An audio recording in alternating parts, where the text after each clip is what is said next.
Welcome back to the First Time Homebuyer's Guide. I'm your host, Tom Summers with Coldwell Banker.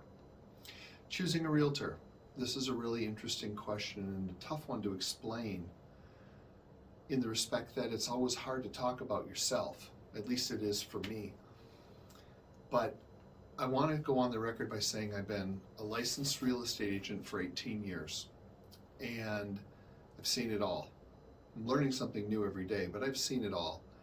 And experience counts. So not only do I have a very high level of communication skills as well as negotiation and follow through, I also care about my clients. I'm at about a 90% referral rate, meaning 90% of the homes I list and sell or help with buyers come from some type of referral from a past client, family, or friend.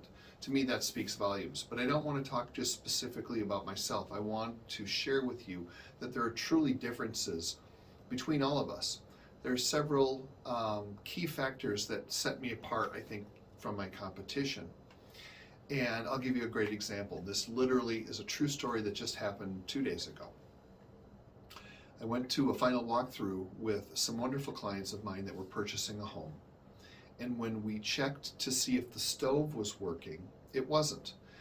Every time we would turn the stove on, you could smell the gas, but you couldn't get it to ignite.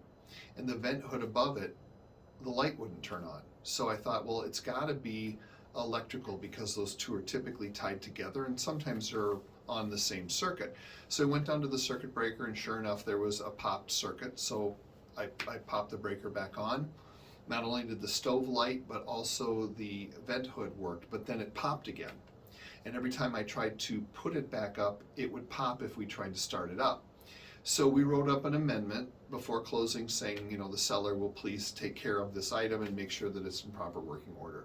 And they're doing that, so all is well. But what was interesting is as soon as the closing took place and we had this problem that everyone was aware of the next day, and the electrician found out that, okay, it's not the electricity, there's something going on with the stove. I said to my folks, I'm like, okay, well, we'll get this sorted out, we just need to keep working on it. And the seller, who was not my client, was so frustrated, he called me because he got an email from his agent or a text saying, our deal is over now. This is no longer my responsibility. I swear, this is a true story coming right from the seller. And I thought, who does business like that? That's the difference. I would never leave you. I would never not represent you to the best of my ability and treat you like you were a family friend or a family member. And I care about my clients. I think that's the difference, is the follow through. So when you just pick somebody without doing any kind of research, you really open yourselves up to those potential problems.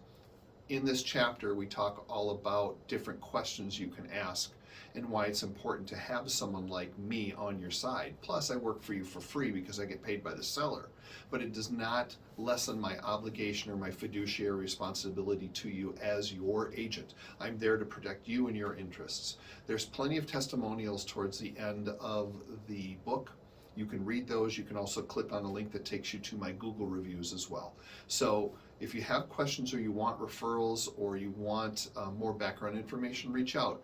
But who you hire with a real estate agent, loan officer, title company, closer really can make a huge difference in the success of your sale or your purchase. So when you hear about these nightmare scenarios, there's usually a reason. So ask me if you have questions. I'm happy to answer.